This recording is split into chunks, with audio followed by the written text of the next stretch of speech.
Boa noite, todas, todos, todes. Dou por aberta essa audiência pública para a gente poder debater o acesso da cannabis. Sou Daniel, sou morador aqui de Pelotas há 5 anos, né? E ativista da causa da maconha já há muitos anos, né?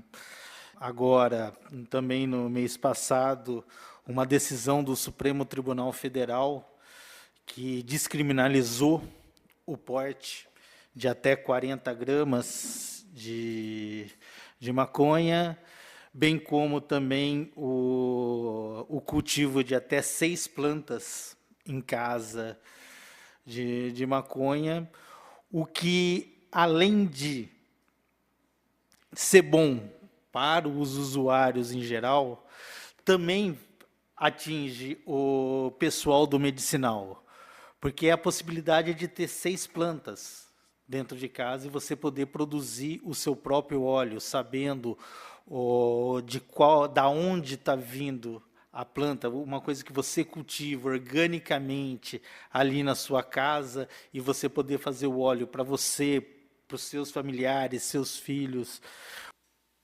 Boa noite, pessoal. Vim me apresentar para vocês. Eu sou a Pamela, mãe da Emily Vitória, de 8 anos, não verbal, de suporte 3 e com seletividade alimentar. E graças ao canabidiol do Santa Reserva, ela já melhorou bastante. Ela não falava praticamente nada e agora, hoje em dia, ela consegue já pedir algumas coisas que ela quer, algumas coisas que ela gosta de comer, ela já pede pelo nome.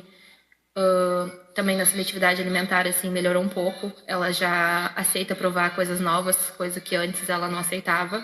Ela olhava e via, e já via, assim, já fazia cara de nojo e dizia que não.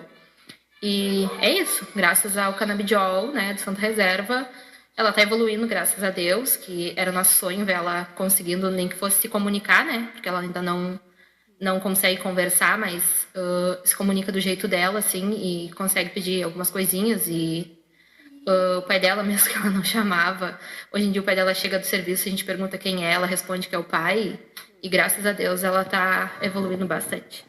Oi, gente, eu sou a Fran, sou mãe do João, autista nível 1 de suporte, de 5 anos. Desde que eu comecei a usar o CBD, eu notei muita diferença nele na questão da atenção, né, do foco, do obedecer comandos, né? Tem muitas coisas, a autonomia dele para fazer as coisas. Ele já está tomando banho sozinho, está escovando os dentes sozinho, ele come com os talheres, ele se serve quando ele precisa de alguma coisa, ele pede, mas ele já se serve.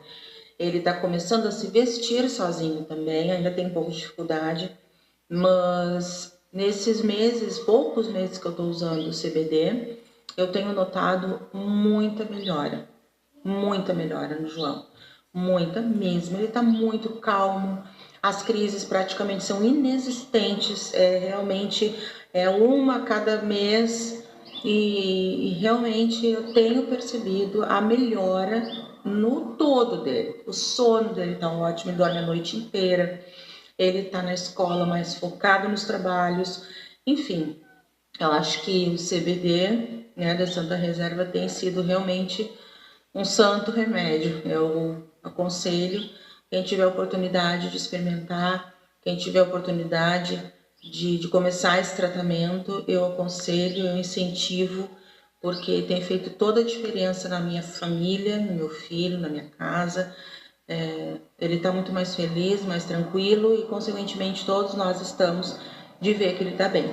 Então, eu indico, né, aconselho e vale muito a pena mesmo, de verdade. Faz 9 anos que me apareceu epilepsia, tenho tremor essencial cefálico. Conheci o óleo CBD, me trouxe melhoria para minha vida. Hoje eu ando sozinha, eu tinha depressão, eu passava todo o tempo com insônia, sem dormir e muita mesmo ansiedade. Hoje, graças a Deus, eu brinco com meus netos. A minha vida mudou totalmente graças à Santa Reserva. A Santa Reserva me trouxe tudo de bom. Eu aconselho todo mundo a usar o CBD. Eu tenho artrose, artrite, reumatismo, esclerose na cervical, não sinto dor nenhuma. Hoje eu sou uma mulher feliz, uma vovó feliz, uma mamãe feliz, graças ao Santa Reserva.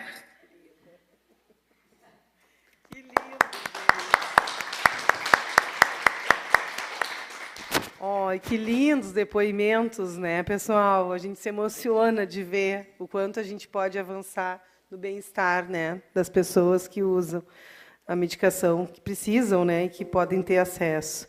Bom, eu vou passar, então, para a doutora Luísa Moreira e depois para a doutora Isabela, ou qual, né, vocês podem indicar quem quer fazer primeiro a fala, não tem problema. Quem vai fazer?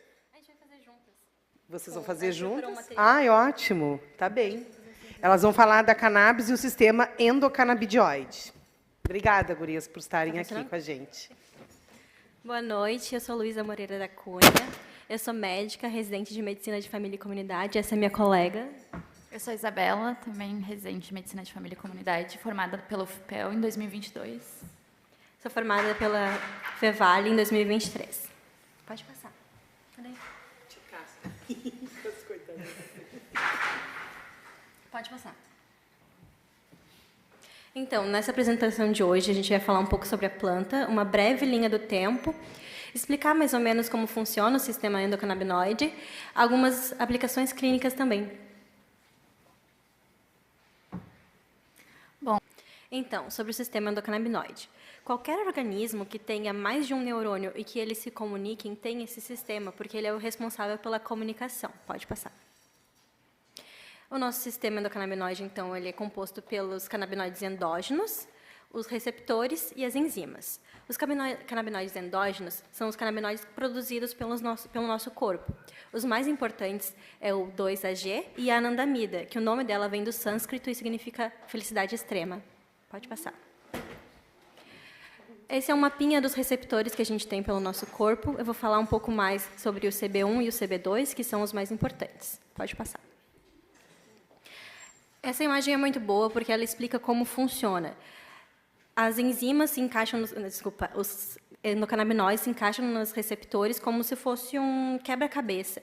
E com o encaixe delas, vai dar um sinal para o nosso corpo do que tem que ser feito. Pode passar. O CB1, então, ele tem em todo o nosso corpo, mas principalmente mais concentrado no sistema nervoso central, ele que vai regular a atividade da maioria dos nossos neuroreceptores. Ele regula fome, sede, temperatura, o estado de alerta que a gente está.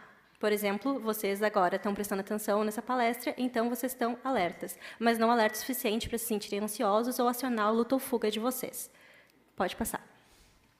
O CB2, então, ele também está presente no sistema nervoso central, mas é mais principalmente no periférico e nas células imunes. Ele é responsável, então, pelo funcionamento do nosso sistema imunológico, a modulação da inflamação, contração dos músculos e a dor.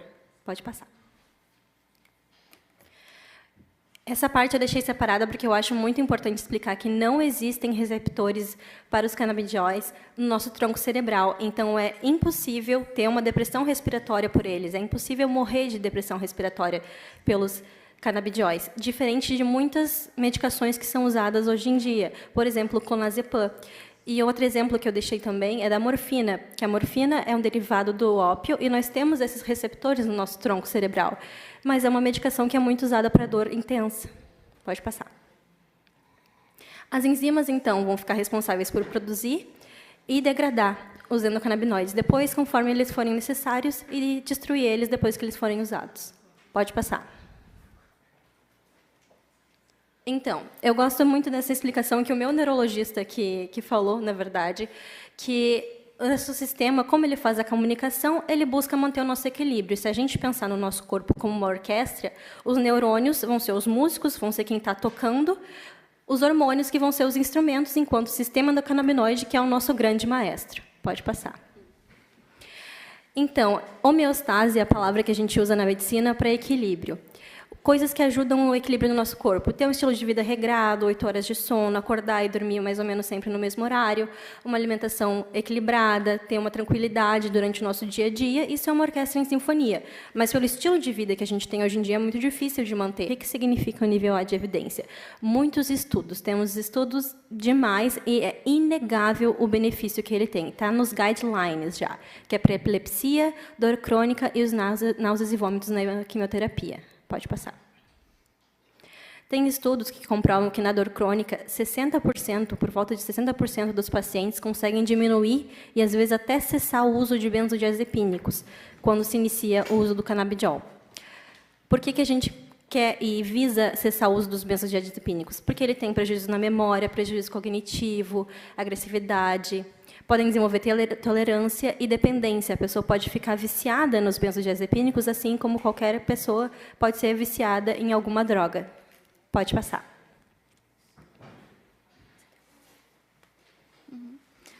Um dos exemplos onde é muito marcante o efeito dos canabinoides é na epilepsia, né? Porque a epilepsia ela é uma disfunção de desregulação, é um desequilíbrio neuronal. Os hormônios eles recebem uma resposta de estímulo muito grande, e isso faz com que gere as convulsões, os episódios convulsivos. Geralmente, pacientes com epilepsia são pacientes que entram em polifarmácia, né? O que é polifarmácia? É usar vários remédios para controlar um sintoma, aí um remédio para controlar o efeito colateral do outro, e por aí vai a polifarmácia.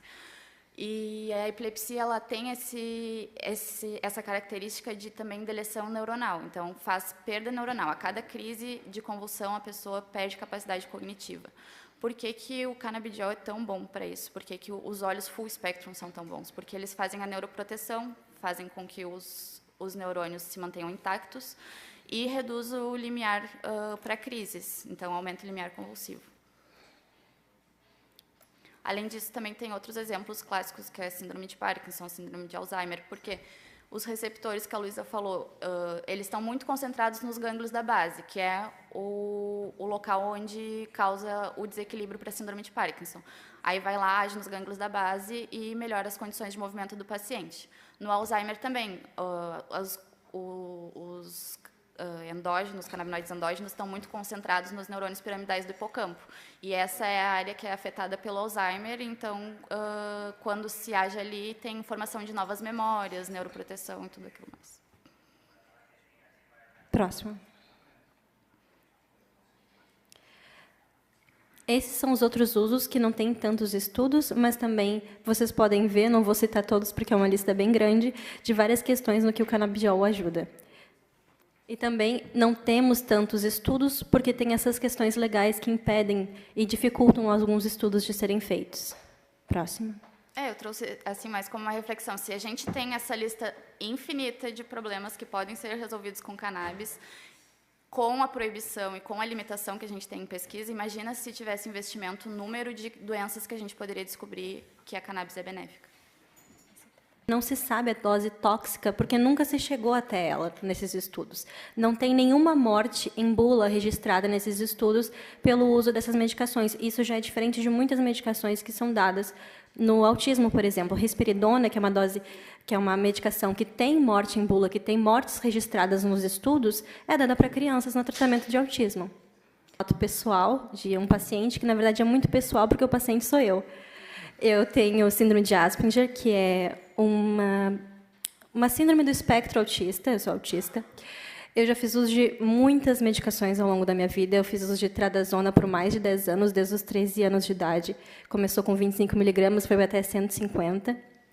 Eu fiz uso de clonazepam por mais de 2 anos, sendo que na bula está escrito que clonazepam é por no máximo 3 meses, mas tem muitas pessoas que usam basicamente de forma contínua, porque uma vez que tu toma é muito difícil parar de tomar. Se eu não tomava, eu simplesmente não dormia.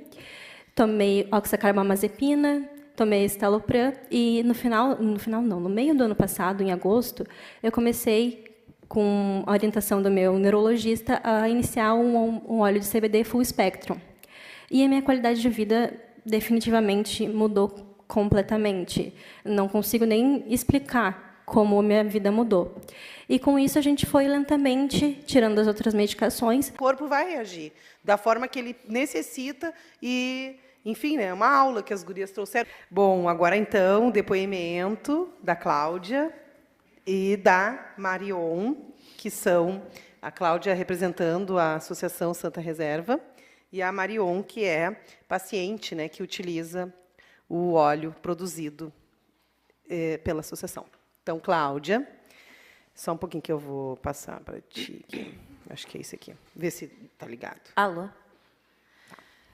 Então, eu sou a Cláudia, sou da Associação Santa Reserva, mas eu vou começar contando nossa história, como a gente começou nessa história da cannabis. Eu tenho 3 filhos com autismo e meu filho mais velho já tem 18 anos, ele foi diagnosticado depois dos pequenos. Então, o que aconteceu com a gente? Quando o Murilo, que hoje tem 10 anos, ele teve o laudo de autismo, ele ainda, como é que eu vou dizer, ele era uma criança que ele não tinha um autismo tão severo, ele falava, ele brincava, interagia, começou a ir para a escola e se percebeu que ele tinha um atraso. Então, a gente levou no médico e ele teve o laudo de autismo na primeira consulta e, junto com o laudo, a bendita receita do medicamento alopático. Eu ainda questionei por qual motivo precisava tomar medicamento, porque seria bom para ele, só que não foi. Foi terrível, terrível para ele. Ele começou a se agredir depois disso, começou a só chorar, parou de falar, e nisso a gente ficou 2 anos, quase 2 anos, procurando um tratamento com um medicamento alopático. Então, ele passou por toda aquela lista que existe ali, clonidina, quetiapina, risperidona. Risperidona foi a primeira.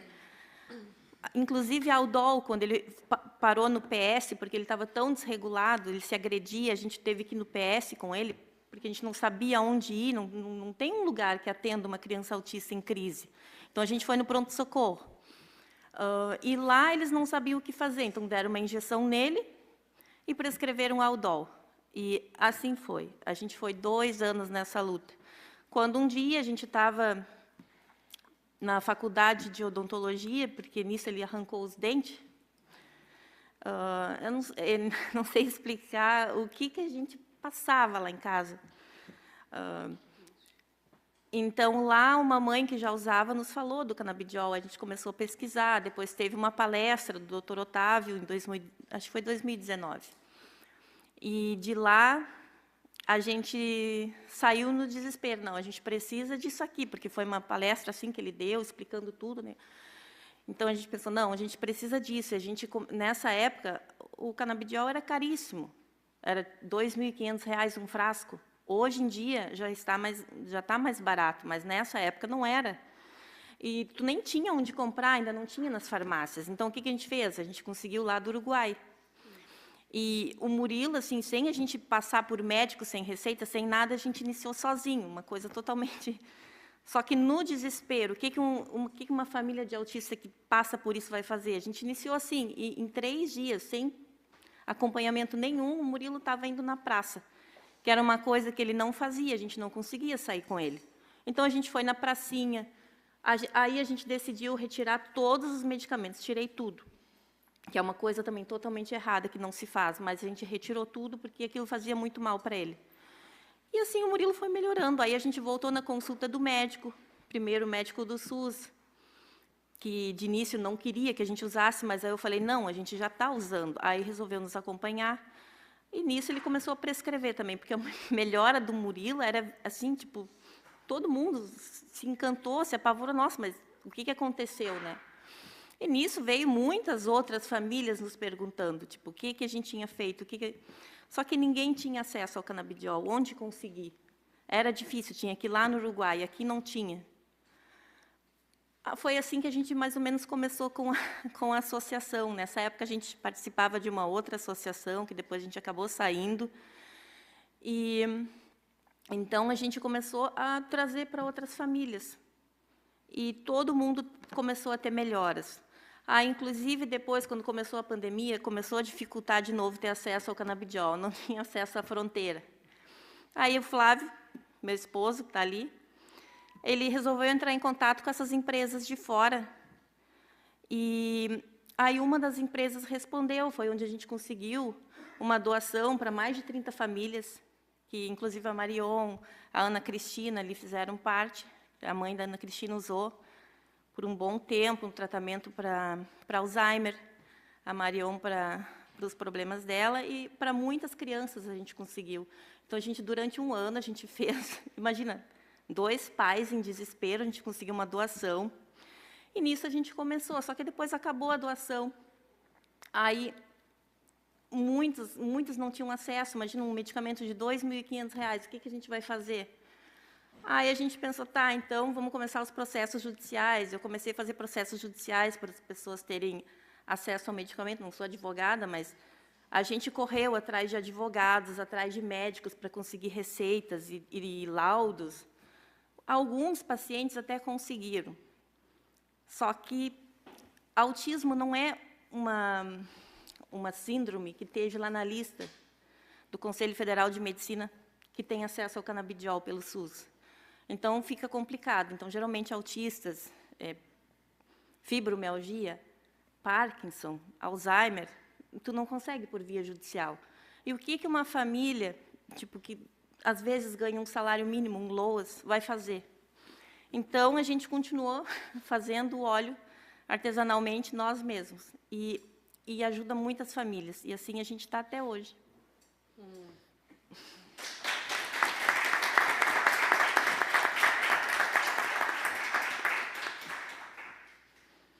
Marion. Boa noite, pessoal. Acho que não está ligado. Agora deu. Deu? Agora liguei. Eu sou Marion, uso óleo de cannabis há 9 anos. Eu era uma pessoa que vivia deprimida em casa, não queria mais sair para a rua, não queria caminhar, não queria lugar nenhum. Tinha muita depressão e tremor essencial cefálico, que eu tinha vergonha, porque eu sofri muito bullying, né? A gente já se viu pessoa rir de quem tem bullying, quem tem tremor, né? E aí eu não quero mais sair de casa. Aí a minha mãe me levou no doutor Otávio Freitas, porque eu estava muito abatida, né? Chegando lá, o doutor conversou com a mãe e disse, tu conhece o óleo de cannabis? Eu até levei um choque. Eu disse, esse óleo de cannabis. E ele, tu vai ter que começar a tomar, que tu vai ver que tu vai melhorar. Porque também eu tenho epilepsia também, né? Chegando lá, eu conheci a Cláudia aqui. Demorou um bom tempo eu procurando primeiro, né?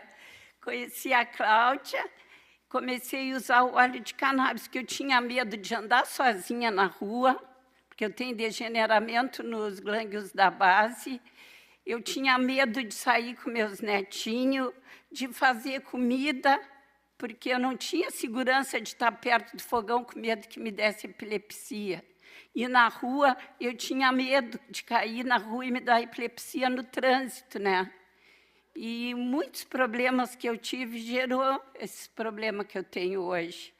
Mas, graças ao óleo de cannabis, hoje eu sou segura, eu caminho, eu vou a tudo que é lugar, eu e Deus, porque hoje eu vim sozinha e estou com Deus, eu ando todo momento sozinha. E, graças ao óleo de cannabis, hoje eu estou aqui com vocês, podendo relatar o meu sofrimento que eu tive de não poder ir para a rua, de não me arrumar, de não ficar bonitona. E hoje eu faço tudo graças a Deus e o cannabis, e a Cláudia e o Flávio que me conseguiram o óleo de cannabis.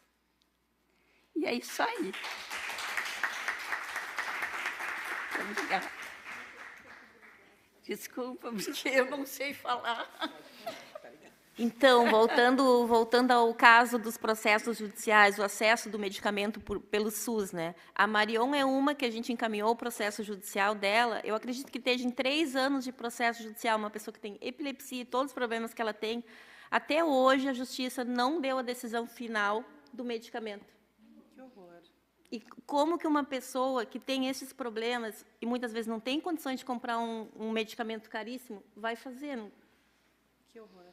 Se não fosse a associação, ela não Sim. estaria tendo acesso a canabidiol. Ai, que horror, gente. E assim, várias pessoas que Assim, usam o canabidiol sim. que vocês produzem a partir da associação. E como é que faz parte? Pessoas que gostariam de construir junto com vocês, como é que pode acessar a associação? Tem um Instagram, tem um Sim, contato? Acho que é tem. importante, porque tem muita gente que está Tem, a gente assistindo tem Instagram, a tem- audiência tem. e que gostaria de Sim. fazer contato. A Então, gente tem Instagram, tem Facebook, tem tudo nas redes sociais. é a Associação Santa Reserva. Isso. Quem procurar. santareserva.brasil. E ali no Instagram, no Facebook, também esse nome. Para as pessoas que quiserem, podem procurar para poder saber como é que é o processo e até se envolver. Que bonito trabalho e que bonito depoimento, gurias. A Marion. Epilepsia mesmo, né? Que eu sofria muito com epilepsia. Deus o livre. Quando eu tinha epilepsia, era horrível, horrível, horrível. Eu não conhecia ninguém, eu nem sabia. E hoje eu posso ir a tudo que é lugar com segurança que não me dá epilepsia. Que maravilhoso isso aí para mim, né? E eu tinha problema de depressão. E hoje eu estou, graças a Deus, sempre feliz, escuto a minha musiquinha, faço caminhada, que antes eu tinha medo, né? E hoje eu me sinto muito feliz. A quem interessa dificultar o acesso ao canabidiol, né, à pesquisa, a quem interessa? Importante a gente pensar, né? Bom, lindo, gurias, o depoimento, Obrigada, toda a construção que vocês fazem. Espero que essa audiência auxilie a fortalecer esse trabalho que vocês estão desenvolvendo ali na associação. E o que nosso mandato puder ajudar, a gente está disponível para poder ajudar também a divulgar, enfim, né, auxiliar no que for necessário. Tá? Parabéns. Obrigada. Então, agora, nós vamos passar para a doutora Michele Donato, que está online já com a gente. Muito obrigada, doutora Michele. Ela vai fazer uma participação ao vivo, falar de pesquisas, evidências científicas e a necessidade de capacitação dos profissionais de saúde, principalmente no SUS. Boa noite, professora Michele. Tá? Doutora Michele, está escutando, professora? Doutora. Está silenciado ali, acho que tem que ligar para ela ouvir. Se não ligar ali, Cássio, tem que ligar o microfone ali. A doutora Michele, está me escutando agora?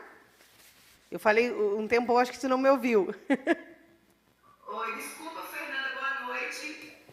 Boa noite. Tu me escutou? Chegasse Agora eu estou te ouvindo. Ai, que eu dei uma saída para pegar uma água, desculpa, querida. Querida, não, eu estava dizendo, a senhora vai... Muito obrigada pela participação, né? A gente sabe a correria, enfim, mas é importante, né, tu trazer esse relato sobre as pesquisas, a necessidade de formação, principalmente no SUS. Então, a palavra é tua, fica à vontade para falar, e já te agradeço de antemão pela tua fala. Muito obrigada pela participação aqui com a gente, tá? Eu quem agradeço, Fernanda, enormemente pelo convite. Eu acho que eu me sinto honrada, né, por estar nesse momento discutindo sobre cannabis medicinal dentro de um sistema único de saúde, que é o que a gente vem trazendo aí como perspectiva, né? Eu sou cientista, eu sou pesquisadora, eu trabalho com pesquisa clínica e não clínica com cannabis medicinal, né? Com a planta, na verdade, cannabis sativa, de onde são extraídos os produtos que são os óleos medicinais, né? E nós trazemos, eu estou aqui nesse momento na Espanha, em Madrid, estou voltando de Salamanca. Ontem finalizou o 34º Congresso da Sociedade Internacional de Pesquisa em Canabinoides. Então, são 34 anos estudando cannabis medicinal, cannabis sativa, cannabis em todas as perspectivas e o sistema endocannabinoide. Então, a gente está trazendo, né, eu trouxe um trabalho da UNILA, eu sou professora da Universidade Federal da Integração Latino-Americana, UNILA, em Foz do Iguaçu, no Paraná, né? E nós trabalhamos com cannabis medicinal e também ciências psicodélicas para tratamento de, principalmente, doenças com certa refratariedade.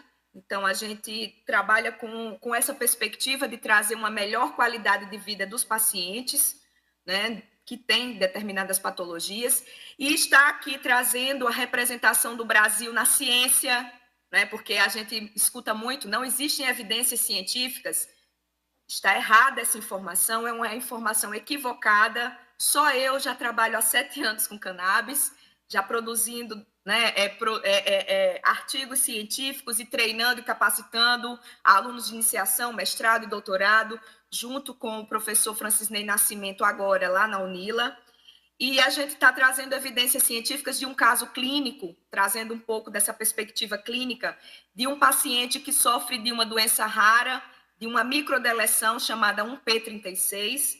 Esse caso ele é muito curioso, porque esse paciente ele era não verbal, ele era não responsivo, era um paciente que se encontrava no estado, né? Ele tem também autismo, deficiência intelectual, que faz parte da síndrome, e ele não se levantava da cama, ele não respondia, e hoje, após 7 anos de tratamento com cannabis medicinal, não somente o canabidiol, então, por favor, eu gostaria de deixar bem registrado aqui que a cannabis medicinal não se resume ao canabidiol, nós estamos lutando aqui para colocar a cannabis medicinal no SUS, nós sabemos os benefícios do canabidiol e que ele tem um papel muito importante, mas a planta produz 520 compostos, dentre eles um outro secundário muito importante, que é o THC, e esse THC trouxe, né, vida para essa criança, junto com o canabidiol. Então, a gente trouxe esse caso clínico aqui para esse congresso, para mostrar que as pessoas estudam cannabis no mundo inteiro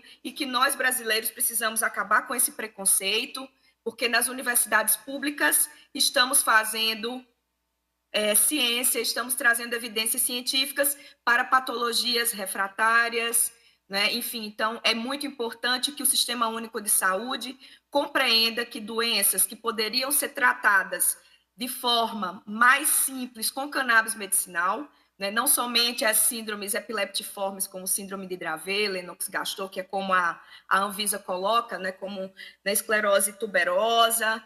Enfim, a gente poderia estar dando uma acessibilidade muito maior para quadros, né, de neuropatia grave, crônica, fibromialgia, doença de Alzheimer, Parkinson, autismo. Então, meu projeto é com autismo e a gente precisa que o Sistema Único de Saúde entenda exatamente isso, que trazer cannabis medicinal para o SUS é você diminuir também os custos de tratamento, né, com outros fármacos e que muitas vezes eles não atendem para esses quadros, né, raros. Então, é muito importante dizer que a gente está nesse movimento na UNILA. É muito importante também da gente entender que trazendo a cannabis para o Sistema Único de Saúde só é possível porque a Anvisa traz, né, coloca depois de quase 100 anos, né, a planta na farmacopeia brasileira. Então, a monografia da planta está entrando esse ano na farmacopeia brasileira, e isso é um avanço imenso, porque os produtos de cannabis vão poder ser chamados de verdadeiramente fitofármacos e fitoterápicos. Isso é uma perspectiva importante, e é importante também que a gente entenda que a planta na farmácia viva vai possibilitar o tratamento para uma boa parte da população. Eu acho que a gente precisa entender que as bandeiras que são levantadas durante os conselhos nacionais, né, de saúde, onde eu estava como delegada no 17º, na 5ª Conferência Nacional, né, de Saúde Mental, na Conferência Nacional de Saúde, na Conferência Nacional de Saúde Mental, a gente levantou essas bandeiras importantes de trazer o tratamento não somente para esses quadros patológicos e que o SUS desse suporte a esses pacientes, né? Então, é uma honra fazer parte desse momento aqui, trazendo, né, compartilhando com vocês, né, esse primeiro momento aqui. Nosso fuso horário aqui é de 5 horas, peço desculpa alguma coisa. E também eu acho que é fundamental que a gente entenda que a capacitação dos profissionais de saúde que estão lá no SUS, desde a pessoa que está sendo, né, fazendo a licitação dos produtos, desde aquele médico, o enfermeiro, né, os técnicos de enfermagem, porque quando a gente fala de tratamento de terapia canabinoide, a gente fala que a terapia ela é uma terapia multiprofissional, então é importante que essa capacitação ela aconteça, porque usar cannabis, né, não é tão, né, é uma medicina muito mais personalizada. Então a gente precisa capacitar nossos médicos, nossos profissionais de saúde, para saberem prescrever e a equipe fazer todo um processo de acompanhamento, né, de fazer um protocolo de acompanhamento. Então, a gente precisa trazer educação, capacitação técnica, né, científica e técnica para esses profissionais, porque senão a medicação corre o risco de chegar no Sistema Único de Saúde para ser dispensada, o médico não sabe prescrever e, consequentemente, não há prescrição e a gente tenha aí uma perda enorme com esse processo, né, de não ter a capacitação dos profissionais. Então, a educação ela é importante para essa equipe de saúde, né? Então, é muito importante que a gente entenda que cada município ou cada estado vai ter que criar alguma forma de trazer essa capacitação de qualidade, né? Já existem vários programas de pós-graduação no país que já estão aí funcionando, né, capacitando os profissionais, mas eu acho que a gente pode fazer ainda uma capacitação direcionada dentro do Sistema Único de Saúde para fazer uma medicina integrativa, porque a medicina canabinoide, igual como a planta funciona, né? A planta produz 520 compostos e eles atuam naquele produto de cannabis em efeito comitiva. Então, isso é muito importante que a gente também faça, né? Imite a planta nesse sentido, na fitoquímica, dentro do Sistema Único de Saúde, eu acho que só tem a ganhar todo o processo de tratamento. É um ponto também que eu acho que é fundamental, né? E todo esse processo de fazer pesquisa com incentivo público também, a gente precisa, né, ter incentivos, né? Dizem que precisamos ter mais evidências, claro. Para alguns casos, é preciso que a gente construa mais o leque, né, amplie toda essa informação científica, mas não quer dizer que as evidências elas não existam.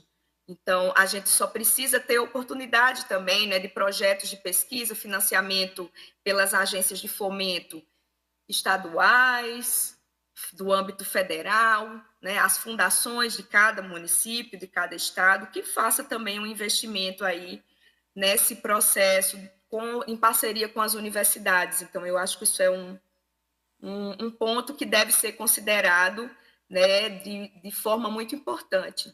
Né? Eu não sei como é que está meu tempo, eu não estou marcando. Temos ainda algum tempo, Fernanda? Abre ali para mim. Sim, Michele, pode falar. Pode falar. Tá, tranquilo. Perfeito, então. Então, eu acho que são esses aspectos, né, que a gente precisa compreender dentro desse universo acadêmico, trazendo mais evidências, trazendo muito mais estudos clínicos, né, e capacitando cada vez mais nossos profissionais de saúde. A planta, ela, como eu já falei, ela tem o canabidiol, que é um ativo que vai ter uma atividade muito importante em muitas patologias, mas existe também um arsenal de outros compostos que juntos também agem em outros quadros patológicos. Então, nós do laboratório aqui de cannabis medicinal aqui na UNILA, nós somos um laboratório de pesquisa acadêmica, né? E a gente acredita muito também na capacidade que o THC tem de fazer esse processo modulador em baixas doses ou não, depende do paciente. Então, é uma molécula que tem um papel muito importante, apesar de ser também uma molécula descriminalizada, né? Então, falar de cannabis medicinal, a gente também não pode restringir esse universo simplesmente para o canabidiol. E eu acho que uma outra perspectiva que a gente precisa também acreditar é a popularização desse conhecimento de cannabis, né?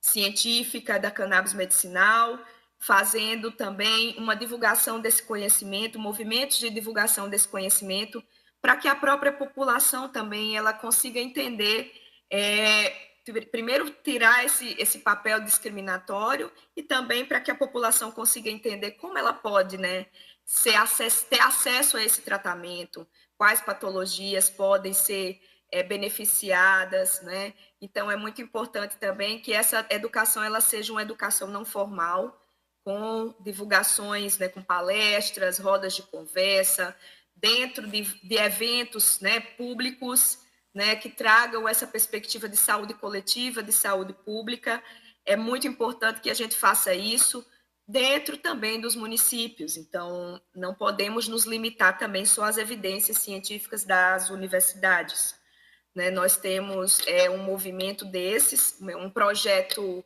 que chama Comitiva de Ponta Ciência em Movimento, onde nós já estamos fechando aí o nosso primeiro ano de divulgação pelo país inteiro. É um projeto itinerante, é um projeto que carrega todo o conhecimento da planta, né, medicinal, social, político. Tivemos já vários palestrantes ilustres no país, a gente já fez em vários estados diferentes, e acabamos de fazer um em São Paulo, agora no mês passado, e a gente tenta fazer, né, um evento de popularização do conhecimento científico, porque acreditamos também que a população, com essa informação, ela consiga também buscar tratamento, né, entender quais patologias podem ser beneficiadas com o uso da cannabis, né? Então, isso é de fundamental importância, né? Então, eu acho que a minha fala, o meu ativismo pela planta e pela cannabis medicinal é fazer esse movimento da ciência e de colocar cada vez mais essa informação fora da universidade e também dentro de congressos, como nós estamos aqui, né, como eu acabei de fazer parte do 34º Congresso, né, Simpósio da Sociedade Internacional de Pesquisa em Canabinoides, que aconteceu agora em Salamanca, aqui na Espanha, e nós estamos cada vez mais se capacitando, né, e tentando quebrar o estigma da planta, que seja um avanço, né, esse processo de colocar a planta como monografia na Anvisa, que a gente consiga expandir cada vez mais o tratamento como sendo público, né? E nós aqui torcemos que nesses projetos de doenças raras, de patologias como o autismo, que são os 2 projetos que eu coordeno aqui da UNILA, a gente consiga trazer evidências que possam mostrar uma luz melhor, né? Uma esperança melhor para as mães com quadros de patologia genética neurológica rara, que é muito importante, e que a gente consiga avançar no processo legislatório de regulamentação para que os produtos que sejam, né, consumidos, vendidos, dispensados nas farmácias, né, e de uma forma geral tenham um controle também de qualidade, né, para que a gente não esteja fazendo uso de qualquer produto, né, e que a gente consiga cada vez mais trazer o cultivo também como sendo uma perspectiva nacional, né, para que a gente avance aí no potencial também industrial e econômico que a cannabis tem mostrado, né, no mundo inteiro, né? Então, é isso. Michele. Michele, muito obrigada pela participação. Foi muito importante tu trazer todas essas reflexões com relação às evidências científicas necessárias, né, que a gente precisa produzir essas evidências. Se a gente não tiver acesso, legalização do uso da planta no Brasil, a gente tem uma dificuldade imensa de fazer, inclusive, ter evidências para várias outras doenças que hoje a gente não consegue produzir essas evidências, mas que a gente já está tendo no mundo inteiro, né, enfim, projetos para que possa ter essas evidências, a pessoa poder acessar, enfim, o canabidiol, né, tudo que a cannabis pode proporcionar, né, como medicação para a melhoria da vida das pessoas. E a gente está vendo, né, a tua fala ficou muito evidente, todas as falas que antecederam aqui, que há uma interferência direta econômica com relação à economia mesmo, né? Como que a economia dita as regras no mundo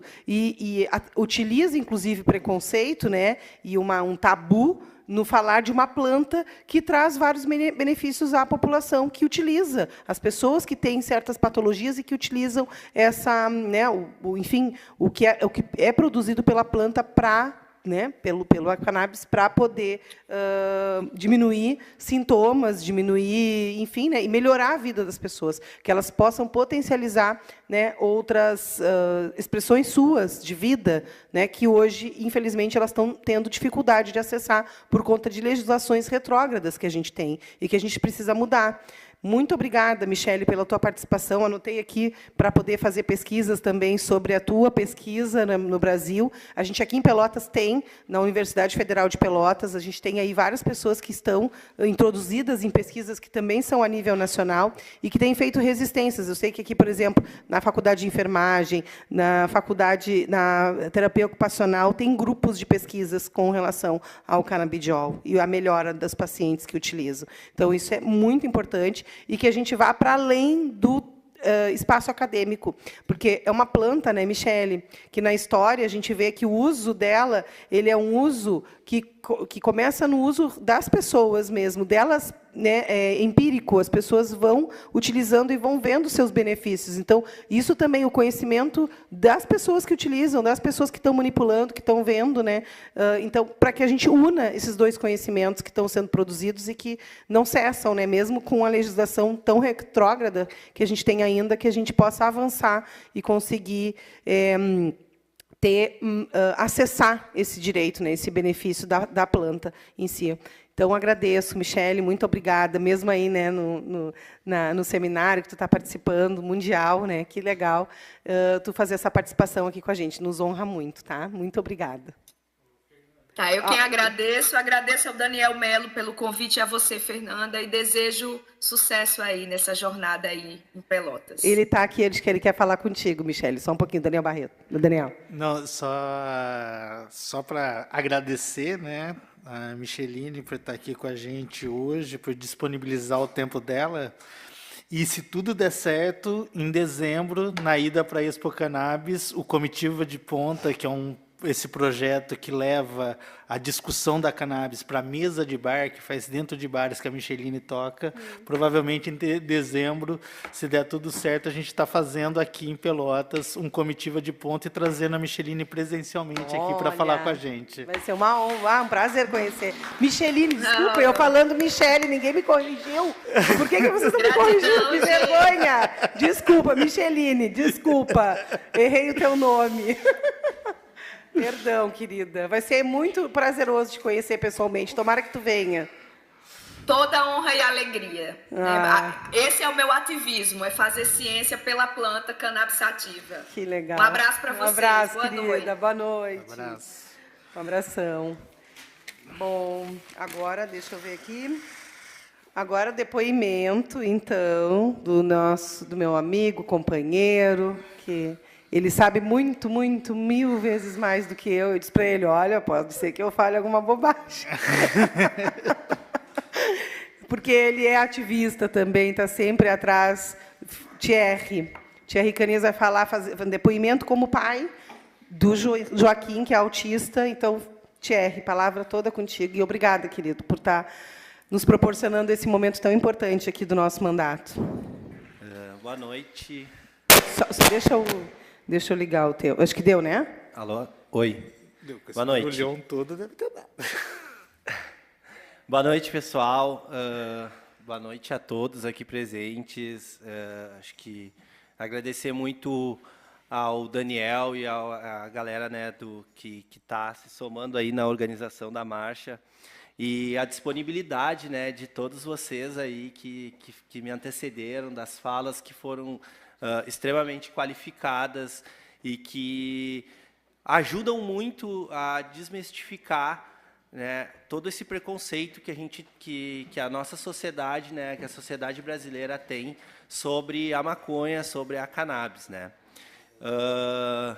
Agradecer a Fernanda, né, que a Fernanda ela fala que não conhece, mas a Fernanda vivenciou junto comigo toda a descoberta, né, e o diagnóstico, né, do Joaquim, do meu filho, quando ele teve o diagnóstico de autismo, e a Fê e toda a equipe, né, do gabinete ali, o pessoal segurou a mão, né, e fez parte de toda essa descoberta e pesquisa que a gente acabou tendo na nossa família, em como que a gente iria lidar, né, com uma criança autista, né? Então, acho que assim, o meu relato eu vou tentar me ater mais à minha experiência enquanto um pai atípico, né, e o quanto que a cannabis, né, mudou, de fato, né, as interações que eu tinha com o meu filho.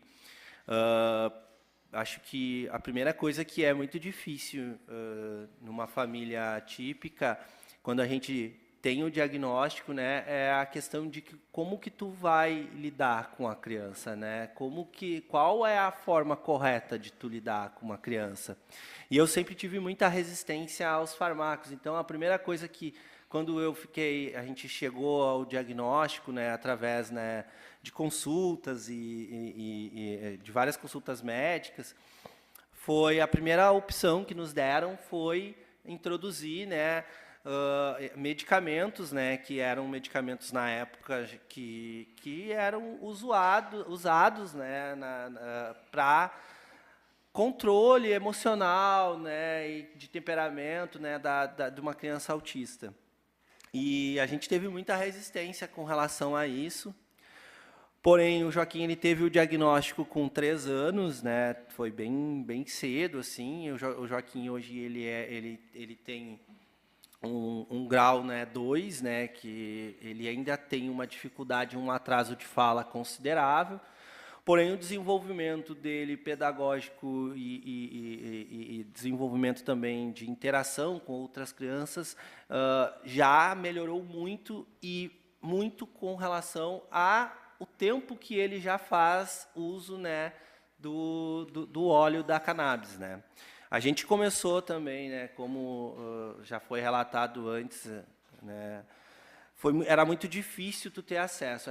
Quando o Joaquim teve o diagnóstico com 3 anos, e com 5 anos a gente decidiu, quando ele estava mais ou menos nessa faixa de idade, onde que ele estava começando na escolinha, interagir, e aí começou a sofrer uma série de problemas, de bullying, de ficar isolado, de se autoflagelar, né?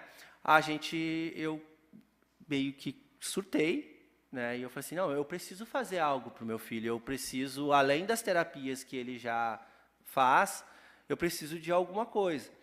E a gente já tinha, né, as informações, né, muito incipientes ainda, né, com relação à cannabis, né, e alguns óleos. Eu também atravessei algumas vezes a ponte com óleos na meia, né, para trazer, né, para cá, morrendo de medo de ser preso, né, e porque de fato a legislação antes ela previa isso, né, ela nos enquadrava inclusive entre tráfico, né, internacional, né, então assim, mas era aquela coisa, era um risco que eu precisava correr, né.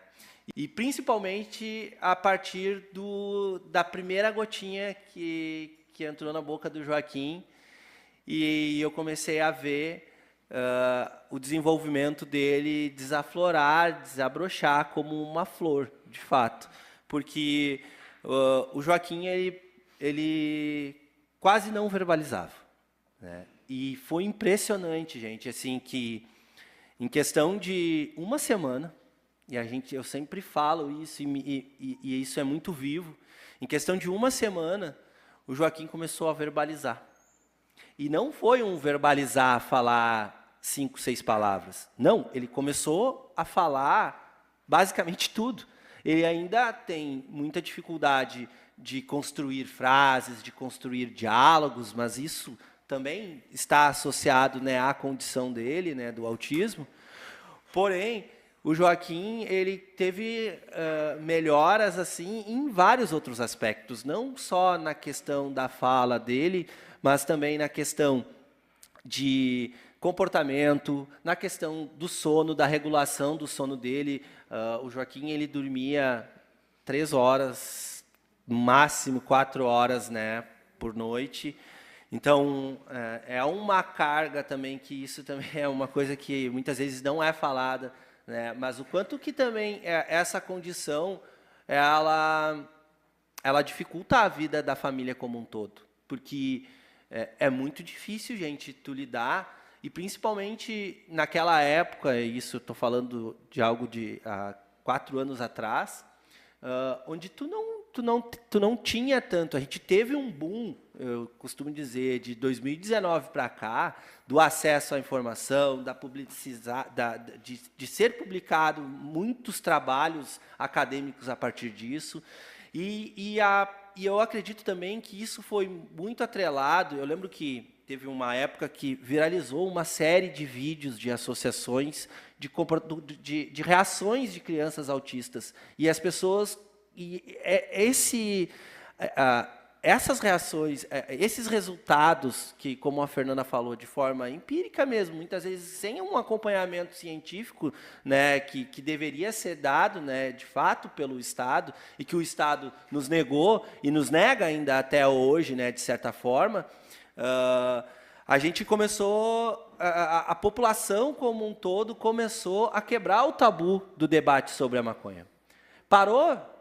Não parou, mas começou a se regular esse debate e começou a cada vez mais se avançar.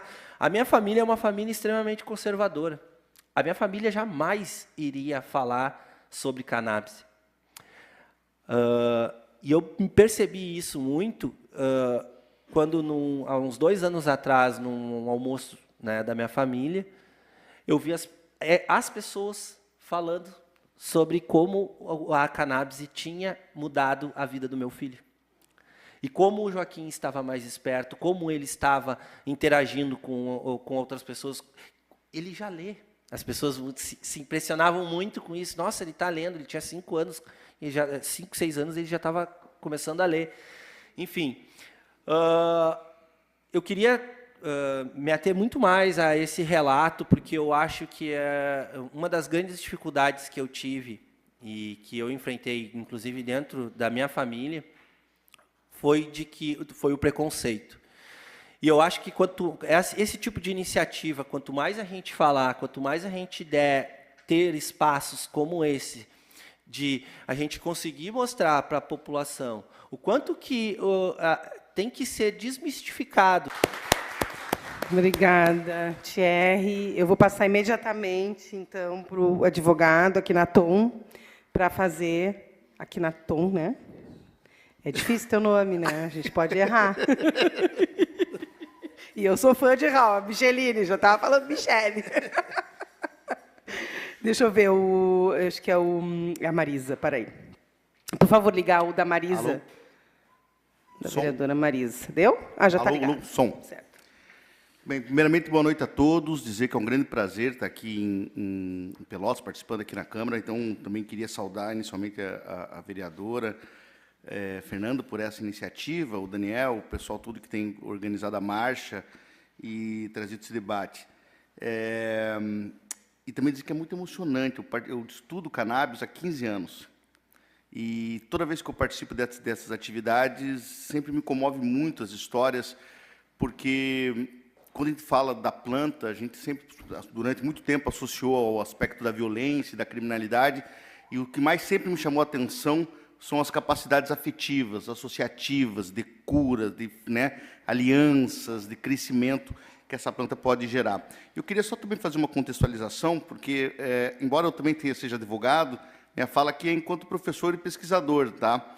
A advocacia ela já ficou há muito tempo atrás, já na minha trajetória, e eu sou professor da Universidade Católica de Pelotas, especificamente do Programa de Pós-Graduação em Política Social e Direitos Humanos, especificamente na linha acesso à justiça, segurança e direitos humanos, que é justamente onde que eu vou tentar concentrar minha fala aqui. E aqui também já fica o convite para os colegas e pessoal aqui de Pelotas, quem queira estudar esse tema dentro desse aspecto da política social, fica aqui o convite. Então, acho que a primeira coisa que a gente tem que entender é que quando a gente fala em cannabis e proibicionismo, o Brasil não é um pontinho qualquer. O Brasil foi quem levou a proibição a termos internacionais, pela medicina brasileira.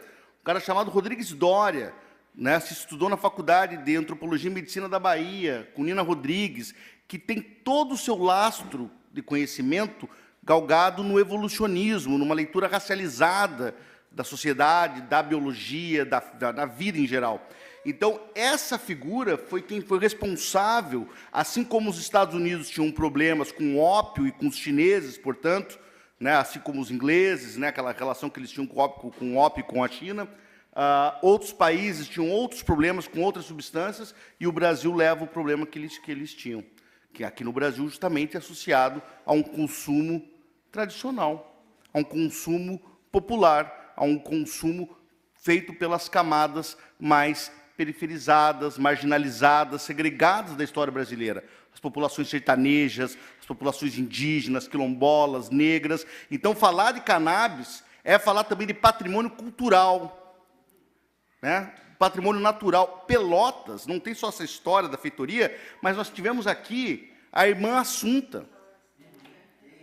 Ela fez aniversário agora, 100 e poucos, né? 100 anos, eu vi. Temos a irmã Assunta, eu achei que ela estava em Porto Alegre, ela está morando aqui? E que é uma das pioneiras nessa discussão, tanto dos fitoterápicos, da farmácia verde, mas também da cannabis. Então, assim, outro ponto importante para se discutir sobre isso é que, embora a medicina agora, desde 60 e poucos, né, depois quando eles descobrem ali os receptores CB1 e CB2, né, dispara o número de pesquisas, e a medicina ainda, né, em algum lugar, pode ter alguma dúvida, sei lá, alguém pode ter alguma dúvida sobre o benefício da cannabis, nós, dos campos da sociologia, da antropologia, nunca tivemos. Porque a cannabis não foi encontrada. Olha essa planta milagrosa, olha o que ela faz. Ela foi engenhada por nós, seres humanos.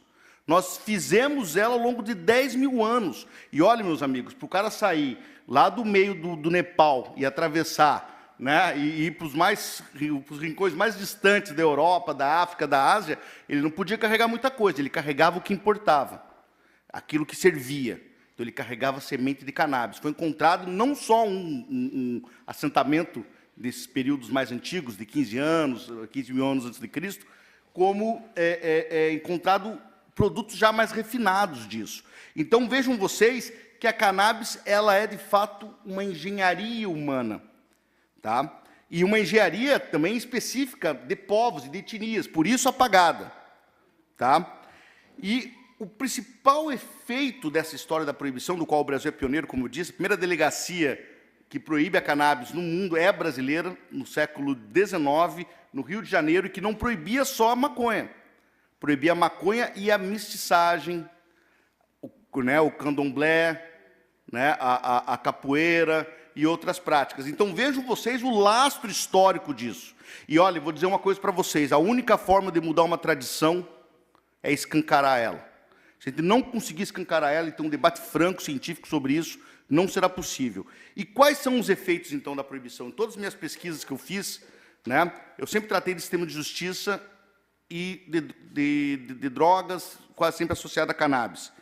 Primeiro ponto é que, primeiro, claro, o uso abusivo de qualquer substância, a palavra droga em si mesma, ela significa folha seca, né? Ela vem do alemão, que significa Drugvat, então é folha seca, especiaria. Ela em si mesmo, né, nenhuma substância é capaz de matar ou de ajudar por si só, né, a dose, como a gente diz, né? Então, o principal, talvez, efeito que tem na proibição é justamente aqueles que advêm do proibicionismo, como, por exemplo, a clandestinidade, né? Os efeitos, por exemplo, o Zimberg vai falar sobre isso, sobre o uso de drogas, né? São 3 elementos que orientam o uso de substâncias psicoativas. Como você está, a qualidade da substância, tá certo?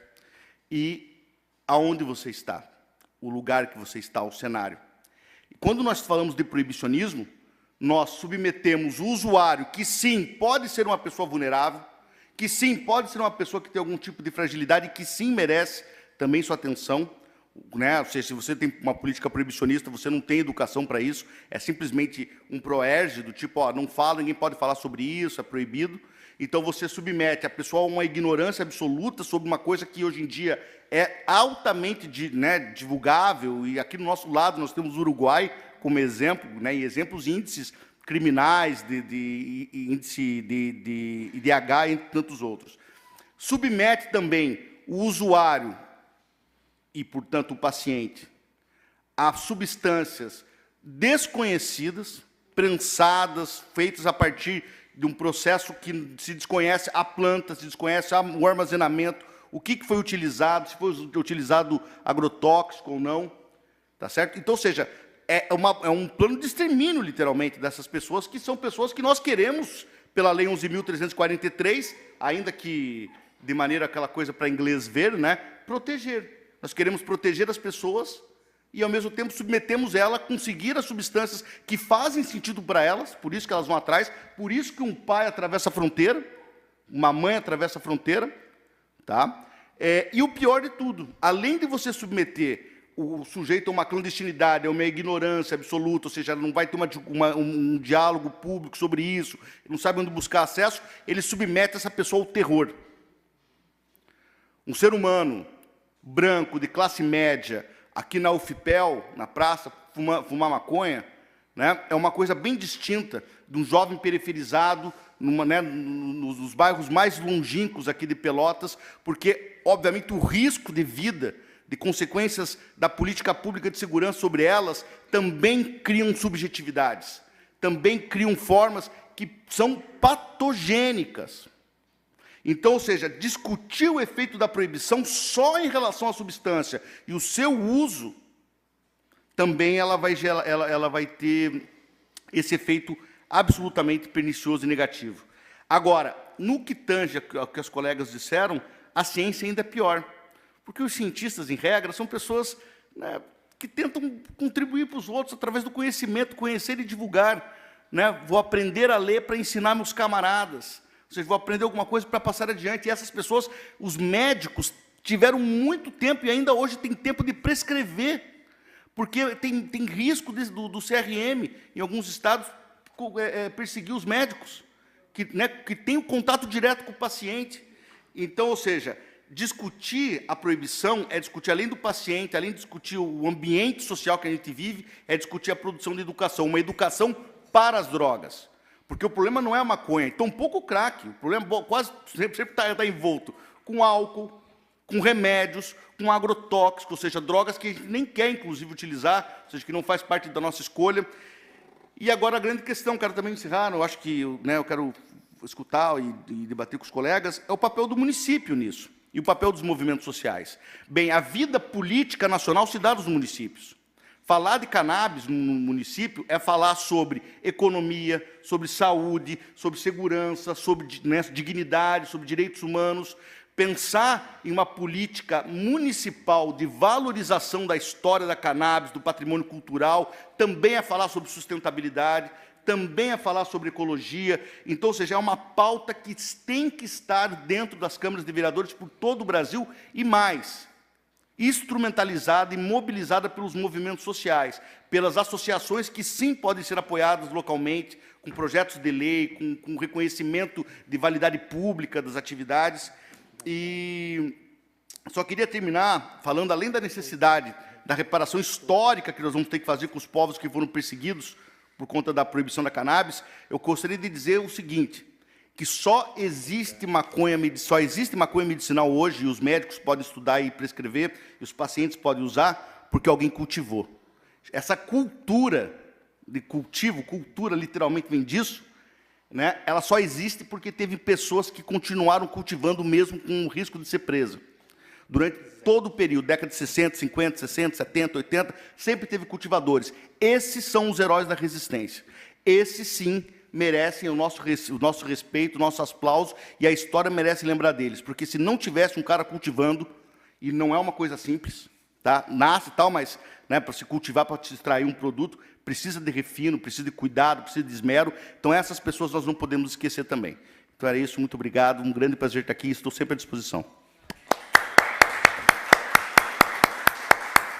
Associação da Indústrias da Cannabis, né, aqui do Brasil, e eles calculam que 167 bilhões é o valor anual que o Brasil perde de movimentar sem a legalização da maconha aqui no Brasil. Além de, não só se falando, né, da questão de medicamentos, tá? Se falando em toda uma cadeia de produção que a cannabis ela pode fornecer e que já foi falado aqui, além do cânhamo, né? Mas desde plástico, de outros utensílios que podem ser gerados, e isso também geraria, né, 400 mil empregos.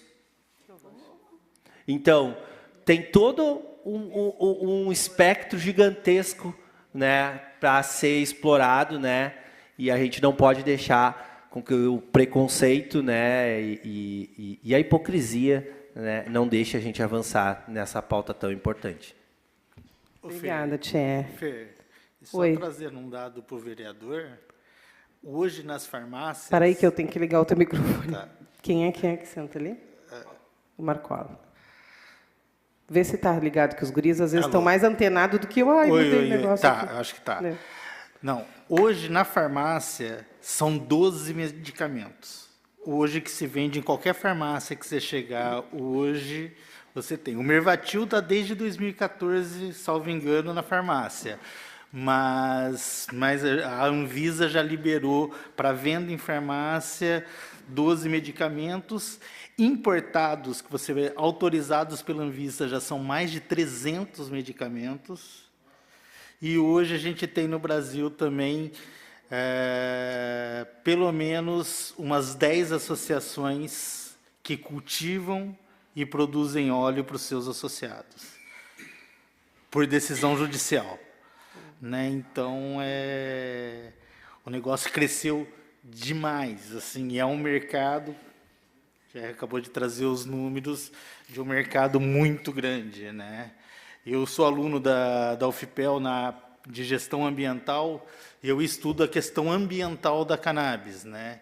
Ela é uma fitorremediadora de solos contaminados com metais pesados, né? Seria uma planta fenomenal para aquela entre-safra da soja, para melhorar o solo e tal. Então, era isso. Então, tem Imagina, muita né? coisa nessa planta. Esse dinheiro está indo para algum lugar. Não é o que a gente perde, está indo para alguém, com certeza. Luan.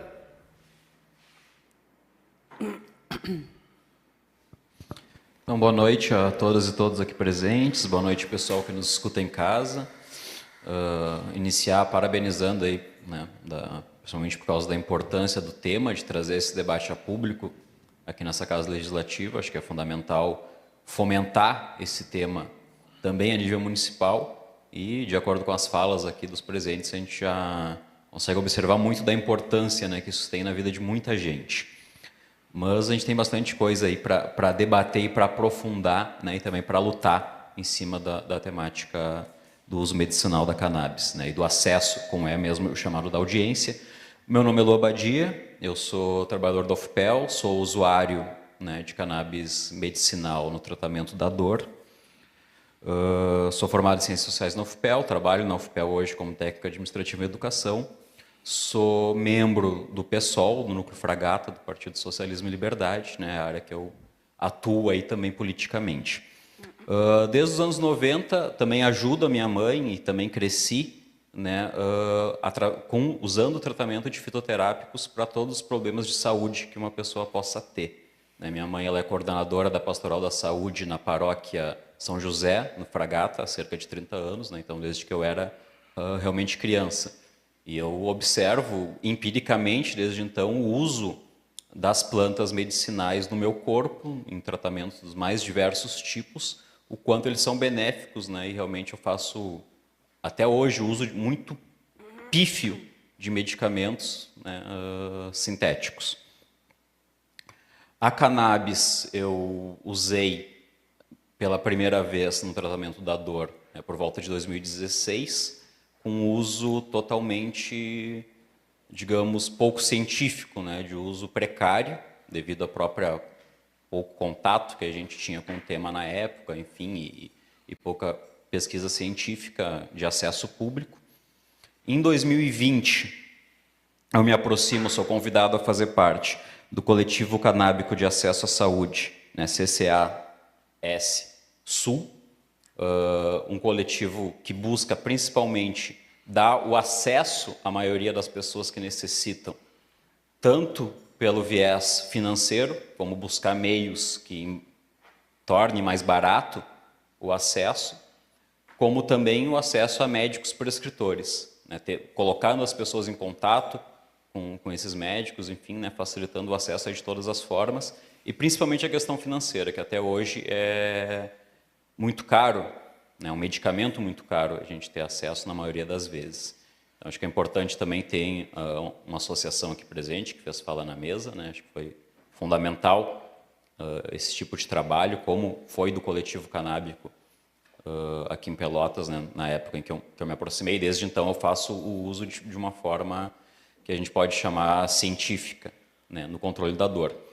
Também na família meu pai fez uso, né, então através também do coletivo a gente conseguiu que ele tivesse tratamento com óleo de cannabis. Meu pai faleceu de câncer agora durante a pandemia.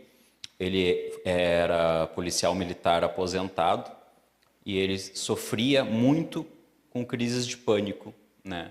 Ansiedade, depressão, desde a época em que ele era da ativa.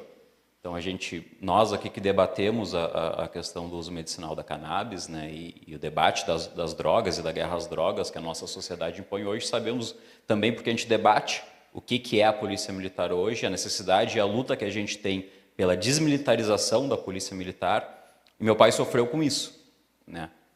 Não só meu pai, mas hoje eu tenho muitos amigos da minha idade que são policiais militares, da Brigada Militar, que adoecem pela forma que se dá o trabalho na corporação, o militarismo, né? Uma instituição aí que é organizada para manter uma ditadura militar no país. Até hoje ela coloca muita pressão em quem está lá dentro, porque o trabalho, infelizmente, da corporação é manter o status quo de opressão no sistema capitalista atual, né, e não de simplesmente proteger as pessoas como deveria ser, mas sim para manter o poder dos poderosos, inclusive os poderosos que fazem com que a cannabis não seja totalmente legalizada no Brasil, principalmente para uso medicinal. Porque esses poderosos, quem manda hoje no país, manda também no tráfico de drogas, né? É um mercado bilionário. E a gente já viu vários helicópteros e aviões de políticos, famílias de políticos, né, pousando, decolando, sendo transportado. Então, a gente pode citar, né, sem medo nenhum, Aécio Neves, do PSDB, era do PSDB à época, né, acredito que esteja ainda, senador, Bolsonaro, né, na comitiva presidencial, com toneladas, né, vários de cocaína. Isso é algo comum no nosso país. Então, a gente vê uma ligação muito grande entre a política, a burguesia e o tráfico de drogas. Então, tem porquê, né? Tem quem lute. Então, a gente sabendo que é o inimigo, é importante ter essa visão do porquê que a gente não tem esse acesso tão, né, liberado a uma planta. Como o Thierry falou, né, que a gente quer ser jardineiro. Eu planto em casa, minha mãe sempre plantou. Né? A gente planta lá no pátio da igreja.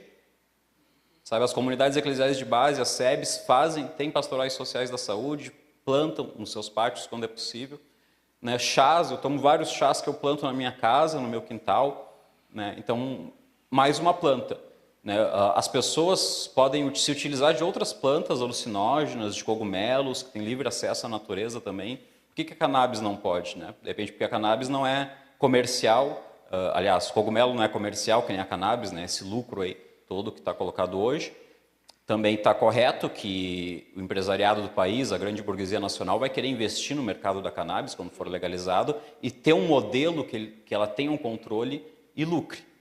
Mas também a parte da burguesia que hoje está lucrando quer manter esse conforto, né, de lucrar através da violência e do tráfico de drogas. A violência, o mercado atual, que inclui o tráfico ilegal de drogas, inclui o próprio sistema penitenciário do Brasil, que agora o governo atual, né, infelizmente, quer privatizar, né, o governo que se dizia aí, muitas vezes já se disse, na luta com o movimento social, está debatendo e quer fazer a privatização dos presídios, fomentar ainda mais esse mercado da guerra às drogas, da guerra ao povo periférico, ao povo negro. Né. Também aproveitar, falando em negritude, sugestão também para a organização da audiência, o pessoal que convidou a gente pensar em ter convidadas negros e negras para falar também, acho que é importante enegrecer mais a Câmara. Então, é só um erro mesmo que a gente está tendo nessa audiência, mas para a gente observar mais isso, então queria não deixar de citar isso. Meu pai teve síndrome de pânico desde a época, e todo o preconceito com questões psicológicas que se tem, ele não fez o tratamento correto, né, não teve um acompanhamento psicológico enquanto estava na corporação da Brigada Militar, Enfim, foi um inferno a vida dele lá. Minha mãe já teve que buscar ele no quartel, né, levar para casa, para não ter mínima condição de seguir trabalhando. E ele fez o tratamento com a pandemia, com o câncer, né, em estágio, né, bem forte, assim. A gente iniciou esse tratamento e ele tinha crise de pânico diária, né, porque uma das liberdades dele, do que ele fazia para se livrar do pânico, era sair de casa, caminhar, ir na rua. Ele ia 5, 10 vezes no supermercado por dia para sair, para pegar um ar, né? E eu, pequeno também, quando era criança, não tinha muita ideia do que estava acontecendo, não sabia das questões psicológicas dele. Com a pandemia, tendo que ficar preso em casa, mais a doença, ele tinha crises todos os dias ele tinha crise de pânico muito forte, né? Com o tratamento canábico, essas crises cessaram, né? Algo que era diário, algumas vezes por dia, sumiram, simplesmente. A gente fazia o tratamento com ele, com uma dosagem de 12 em 12 horas. Né? Quando eu esquecia de dar o medicamento, perdia horário, dormia, às vezes ele voltava a ter crise. Mas todos os dias, até o fim da vida dele, em que de 12 em 12 horas eu apliquei o medicamento, né, o óleo de cannabis, full spectrum, ele simplesmente não teve nenhuma crise. Parabéns pela iniciativa, pela proposta. Parabéns ao Daniel pela militância, importante militância, né, de defesa dessa causa tão nobre. O Luan já fez uma ponderação aqui, que era a primeira que eu ia apontar. A ausência de pessoas negras que compõem essa mesa, porque nós, população negra, somos mais afetados pela criminalização, né, do imaginário social que se tem, porque se falou aqui no escopo médico-científico, em alguma dimensão no campo do direito também, mas não falamos do imaginário social que orbita, né, o debate sobre o uso de cannabis. Então, toda vez que a gente pensa em cannabis, associa esse imaginário ao consumo, né?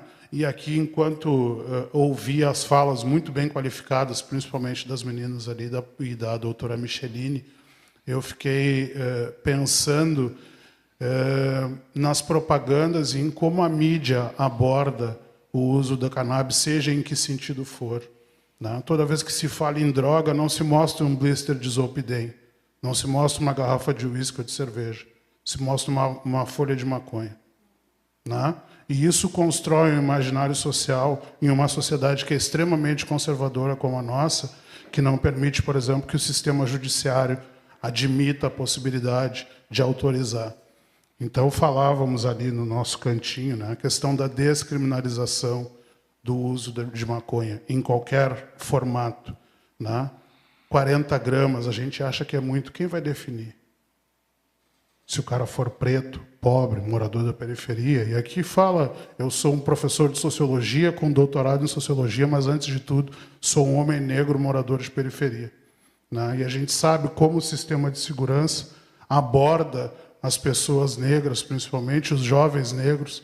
O CNJ, há pouco tempo, divulgou um dado assustador, que é um percentual altíssimo de pessoas negras presas, né, sem julgamento, pegas com baixíssimas quantidades de cannabis, de maconha. Então, eu fiquei pensando aqui algumas questões, por exemplo, né, no quanto a cannabis, e tenho lido sobre isso, no quanto a cannabis permite a dimensão da liberdade, da autonomia, seja em que forma de uso for. Porque a gente faz um discurso muito moralista, e por isso que eu centrei aqui na dimensão médico-científica. Né? Mas o sujeito que fuma um cigarro de maconha e se sente bem com isso, e é bem possível que sim, né? Também tem que ser levado em consideração. O problema todo é que há um discurso moralista, porque, como já foi apontado aqui, a lhamba, a jamba, a ganja, quando chega ao Brasil, é trazida, né, e é abordada por um grupo, que é a população negra, que fazia uso social. Eu acho um absurdo dizer uso recreativo, é uso social. Né? E até hoje, toda vez que se pensa no uso de maconha, a gente associa a população negra, certo? E é a população que mais sofre com a criminalização desse uso. Percebam, nós estamos aqui falando, não há nenhuma mulher negra trabalhadora da saúde que possa abordar, por exemplo, os impactos que o uso da cannabis medicinal produz, por exemplo, no tratamento de cólica menstrual. Não há nenhuma mulher, e há várias mulheres negras que pesquisam aqui na cidade. Então, acho que esses elementos são importantes para a gente pensar. Quando o professor Akhenaton falava aqui sobre a dimensão antropológica, né? Eu fiquei lembrando do texto do Irving Goffman, que vai fazer um estudo com os jazzistas nos anos 60 nos Estados Unidos, jazzistas negros, né? E aí se descobriu que o problema não era eles fumarem maconha, o problema é que eles eram negros. Entende? Então, esses elementos são importantes para a gente pensar. Toda e qualquer abordagem das forças de segurança hoje, em geral, tipificam os sujeitos a partir da cor da sua pele. Então, se um menino branco estiver aqui na esquina, aqui vai ter festa daqui a pouco, aqui por perto, se um menino branco estiver fumando um beck de maconha, está tudo bem. Né? Mas se for um de nós, homens negros, a abordagem é diferente, a condução é diferente. Né? Então, quando se fala em descriminalização a partir do aporte da saúde, a gente tem que pensar no impacto social que isso produz.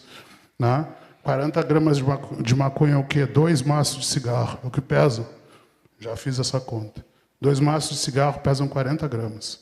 Vocês acham mesmo que um jovem negro da periferia pega com 2 maços de cigarro de maconha, né? Vai ser conduzido à autoridade policial e depois à autoridade judicial, né? E levar-se em consideração o fato de que aquele jovem é apenas usuário? É óbvio que não. Né? Então, para a gente pensar essas coisas, e aí, de novo, vereadora, pontuar, e fico feliz que tu reconhece, né, o lapso cometido de não trazer pessoas negras, porque nós somos os mais impactados. Como eu disse, na dimensão médico-científica é importantíssima essa abordagem, mas essa abordagem tem que estar ancorada também num debate que reflete a realidade da sociedade brasileira. Quando a gente olha para a população carcerária, para a população prisional do Brasil, que é presa por tráfico de drogas, são meninos negros, que têm no máximo 25 anos, e que, em geral, são forçados a se associar, inclusive, né, a facções criminosas para poder garantir a sua vida dentro do sistema prisional.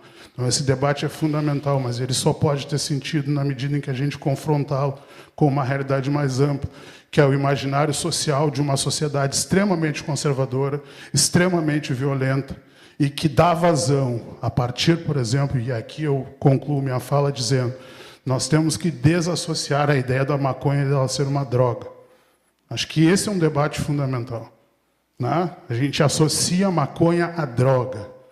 Né? E ninguém fala da quantidade de barbitúricos que são vendidos nas farmácias todos os dias, ansiolíticos, né? Na quantidade de álcool que se consome nesse país, né? Na quantidade de produtos alimentares ultraprocessados que fazem muito mais mal do que um peguinho ou 2 num beco de maconha. Ninguém fala disso.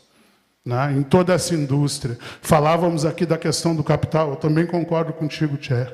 Né? Que tipo de legislação nós queremos? E se essa casa quer produzir uma legislação, e aproveito, não sei se o vereador está aqui ainda, eu vou dizer, para concluir, vereadora, da importância dessa pauta, porque toda vez que venho nessa casa, e enquanto puder vir aqui, porque essa aqui é a Casa do Povo, eu vou falar isso. Não interessa se é sexta, se é de noite, às 21 horas. Esse é um tema importante para toda a sociedade pelotense, gaúcha e brasileira. Certo?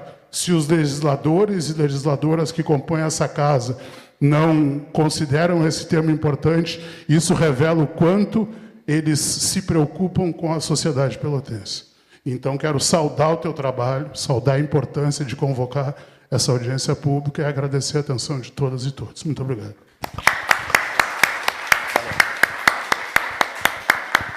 Obrigada, professor André. Importante tua fala, tua participação. Eu não sei, acho que a gente tem que passar para os encaminhamentos finais, ver se a mesa plenária quer fazer encaminhamento, se alguém tem algum encaminhamento. Daniel. Marcola. Não, é só para eles ligarem o... Não brinca, não. Bom, agradecer também esse erro, né, na verdade, o único convidado negro, ele acabou não vindo, né? Ele deve ter tido algum problema, ele não pôde vir, mas eu juro que eu até tentei, eu até demorei para passar os nomes, exatamente porque eu estava tentando, e às vezes é um pouco complicado achar as pessoas para falarem. Tem muita gente que não gosta de estar à frente para falar. Mas né, não justificando, não estou aqui tentando justificar isso, só esclarecendo que, infelizmente, a gente não teve essas pessoas. Eu não tenho, como eu estou há pouco tempo em Pelotas, eu não tenho tanto conhecimento das pessoas aqui. E eu não queria encher de gente pela internet, né? Eu poderia ter colocado pessoas pela internet, mas achava melhor trazer pessoas aqui presencialmente. E como encaminhamento, Fernanda, até mesmo pela fala dos vereadores que estavam aqui, né?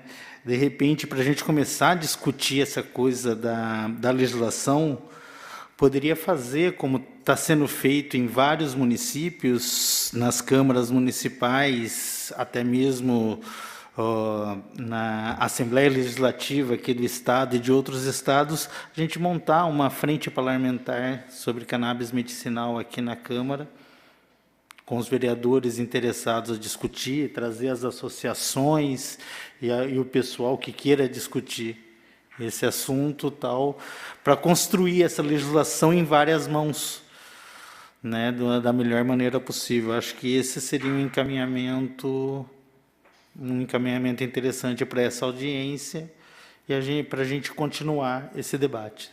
Seria isso. Mais alguém que gostaria de fazer algum encaminhamento? Bom, eu acho que a gente tem que ver o modelo, porque como é um ano eleitoral, daqui a pouco a gente não consegue fazer uma frente que vá atuar de forma com tempo, né? A gente já tem aqui um processo eleitoral e aqui na Câmara está meio engessado essa questão da frente eleitoral. Não estou te escutando, Thierry. Eu acho que por causa do período eleitoral a gente não consegue criar a frente agora. Não, e mesmo assim, tá um pouco truncado a questão das criações de frentes aqui na Câmara.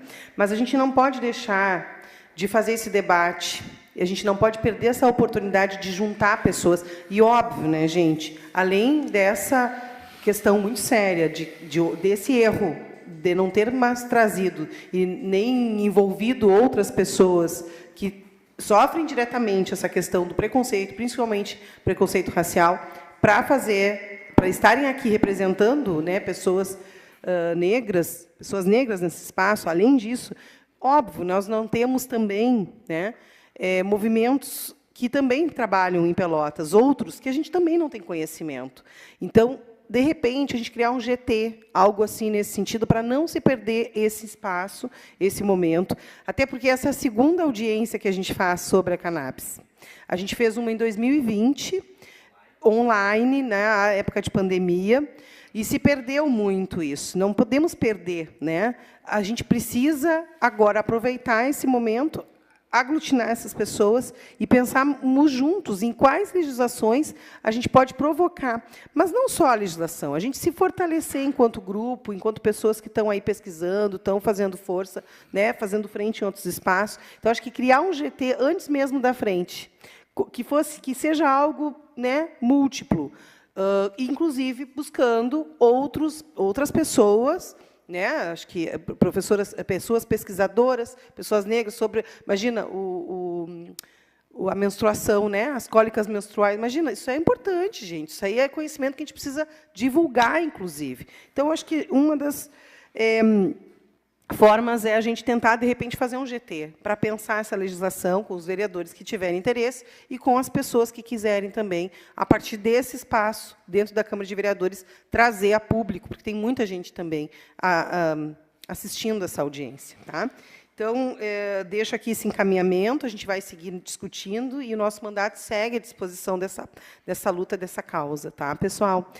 E agradecer muito a todas as pessoas que se envolveram em fazer essa audiência, né, de estarmos aqui hoje reunidos. A TV Câmara, que tem sempre muita paciência com a gente, com as nossas audiências, que geralmente são bastante longas, mas é porque isso, tem muita gente para falar. A audiência pública é um momento da gente se ouvir a população. Né, e agradecer e fazer o convite para amanhã, né, a Marcha da Maconha, aqui em Pelotas, que vai lutar por tudo isso que a gente falou aqui, né? A partir das 14h20, ali na praça Dom Antônio Zátera, tá? Na praça ali da Bento. Então, todas e todos e todes, amanhã às 14h20 começa a concentração, vai sair às 4h20 a marcha em direção aqui ao centro, né? Então, amanhã é nosso encontro, estarei lá também, para a gente poder lutar pela cannabis, pelo acesso universal da cannabis. Obrigada, dou por encerrada essa audiência.